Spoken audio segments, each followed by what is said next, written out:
बिस्मिल्लाहिर्रहमानिर्रहीम। दोस्तों अस्सलाम वालेकुम। आज की इस वीडियो में हम डिस्कस करेंगे factors which determine the cash reserve, यानी ऐसे कौन से फैक्टर है कि जिसके ज़रिए बैंक अपना कैश रिज़र्व डिटरमाइन करते हैं कि हमें कितना कैश रिज़र्व रखना चाहिए। तो यहाँ पे हमने 5 जो है फैक्टर्स यहाँ पे मेंशन किए हैं। 5 फैक्टर्स को हम डिस्कस करेंगे। इसके अलावा और भी बहुत सारे फैक्टर हो सकते हैं। तो सबसे पहले हमारे पास है नेचर ऑफ अकाउंट होल्डर, यानी सबसे पहले बैंक जो है वो अपने अकाउंट होल्डर की नेचर देखते हैं कि हमारे पास किस टाइप के कितने अकाउंट्स हैं। अब यहाँ पे बैंक के पास 3 ऐसे अकाउंट्स होते हैं कि जिनके ज़रिए वो अपना कैश रिज़र्व डिटरमाइन करते हैं। सबसे पहले उनके पास आता है करंट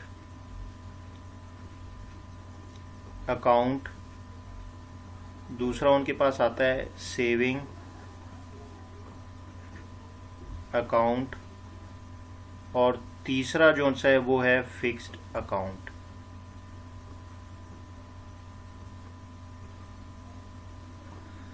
अब जो ये हमारे पास करंट अकाउंट है, बेसिकली ये बिजनेसमैन, जितने भी बिजनेसमैन होते हैं वो करंट अकाउंट यूज़ करते हैं, और जो आपके पास सेविंग अकाउंट है, ये जितने सैलरीड पर्सन होते हैं वो सेविंग अकाउंट यूज़ करते हैं, और फिक्स्ड अकाउंट वो लोग यूज़ करते हैं कि जिनके पास अमाउंट स्पेयर एक्स्ट्रा पड़ी रहती है तो वो बैंक में डिपॉजिट कर लेते हैं एक स्पेसिफिक टाइम पीरियड के लिए। अब बैंक देखता है अगर उनके पास करंट अकाउंट ज़्यादा होंगे तो बैंक को कैश रिज़र्व ज़्यादा रखना पड़ेगा, यानी in case of current account bank को जो है हाई कैश रिज़र्व जो है ना वो रिक्वायर्ड होगा। अब अगर बैंक के पास सेविंग और फिक्स्ड अकाउंट है तो बैंक को इस केस में जो है लो कैश रिजर्व जो है वो रखना पड़ेगा।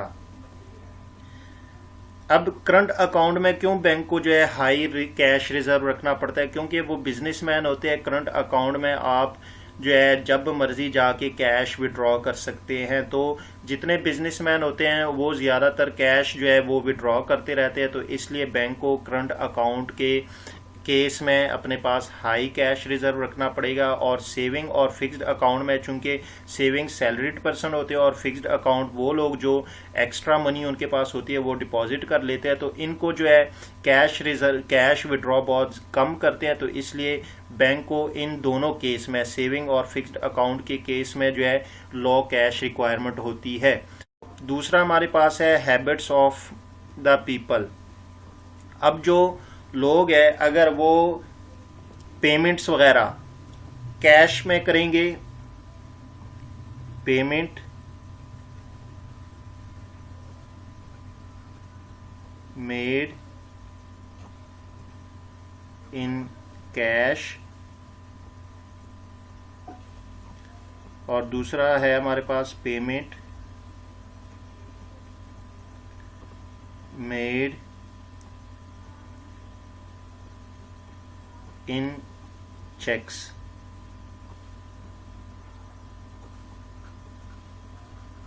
अब जितने बैंक के जो कस्टमर है अगर वो बिल वगैरह की पेमेंट जो है वो कैश में करते हैं तो बैंक को जो है वो कैश की रिक्वायरमेंट ज़्यादा, यानी ज़रूरत होती है, उनको कैश रिज़र्व जो है वो ज़्यादा रखना पड़ता है। इसी तरह अगर जो कस्टमर है बैंक के वो चेक्स के ज़रिए पेमेंट करते हैं तो बैंक को इस केस में जो है लो कैश रिज़र्व की जो है रिक्वायरमेंट होती है,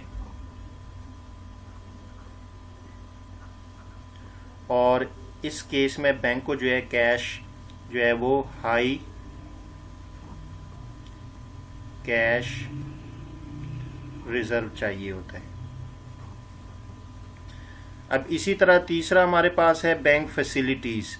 अब बैंक फैसिलिटीज़ से यहाँ पे मुराद है कि बैंक जो है डिफरेंट किस्म के अपने जो कस्टमर होते हैं उनको फैसिलिटीज़ प्रोवाइड करता है, लोन वगैरह या ओवरड्राफ्ट वगैरह की फैसिलिटीज़ देता है।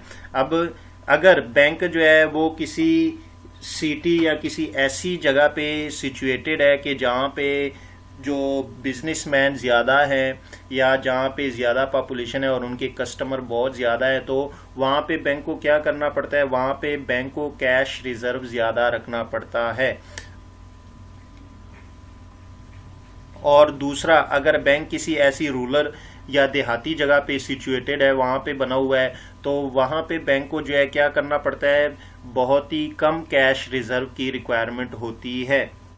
अब फोर्थ नंबर पे हमारे पास है साइज ऑफ डिपॉजिट्स। अब यहाँ पे साइज ऑफ डिपॉजिट से मुराद है कि अगर बैंक के पास ऐसे कस्टमर्स की तादाद बहुत ज़्यादा हो कि जो स्मॉलर जो डिपॉजिट्स है वो करवाते हों, तो बैंक को इस केस में जो कैश रिजर्व है उसकी रिक्वायरमेंट लो होती है।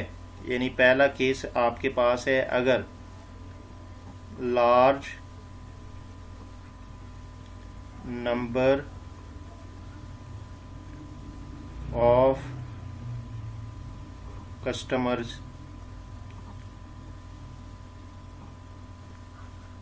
डिपॉजिट्स स्मॉल अमाउंट,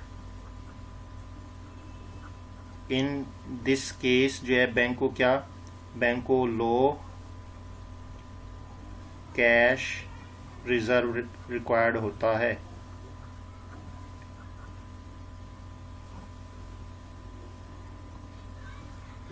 अब दूसरे नंबर पे, अगर बैंक के पास जो है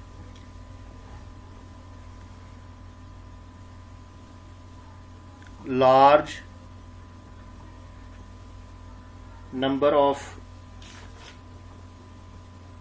कस्टमर्स डिपॉजिट्स लार्ज अमाउंट, अगर लार्ज अमाउंट यानी ज़्यादा कस्टमर जो है वो ज़्यादा अमाउंट डिपॉजिट करेंगे, तो इस केस में बैंक को अपने पास कैश रिजर्व जो है वो ज़्यादा रखना पड़ता है। Large number of customers deposits large amount, bank required high cash reserve. अब लास्ट पे हमारे पास है नेचर ऑफ डिपॉजिट्स। बैंक जो है सबसे पहले देखता है, अगर बैंक के पास उसके जो कस्टमर्स हैं वो जो मेजर पोर्शंस अपनी डिपॉजिट्स का है अगर वो करंट अकाउंट में रखेंगे, तो बैंक जो है कैश रिजर्व ज़्यादा अपने पास रखेगा। अगर दूसरे साइड पे जो बैंक के कस्टमर है वो सेविंग या फिक्स्ड अकाउंट में ज़्यादा कैश डिपॉजिट करेंगे, तो इस तरह बैंक को जो है कम कैश रिजर्व रखना पड़ता है। यानी पहले नंबर पे बैंक को देखना पड़ता है कि जो बैंक के कस्टमर है अगर वो जो है large portions of deposits keep in current account,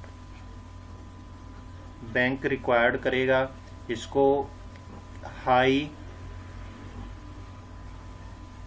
cash reserve.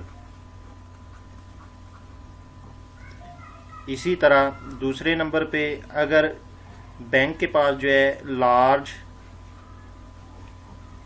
Portions of deposit keep in saving या फिक्स्ड अकाउंट, तो बैंक को क्या करना पड़ेगा, बैंक को जो है लो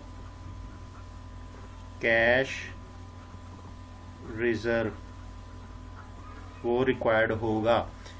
तो इस तरह बैंक अपने कैश रिजर्व का वॉल्यूम इन फैक्टर के ज़रिए डिटरमाइन कर सकता है कि बैंक को कितना कैश रिजर्व रखना चाहिए। तो ये हमारे पास कुछ फैक्टर्स है, इसके अलावा और भी बहुत सारे फैक्टर हो सकते हैं।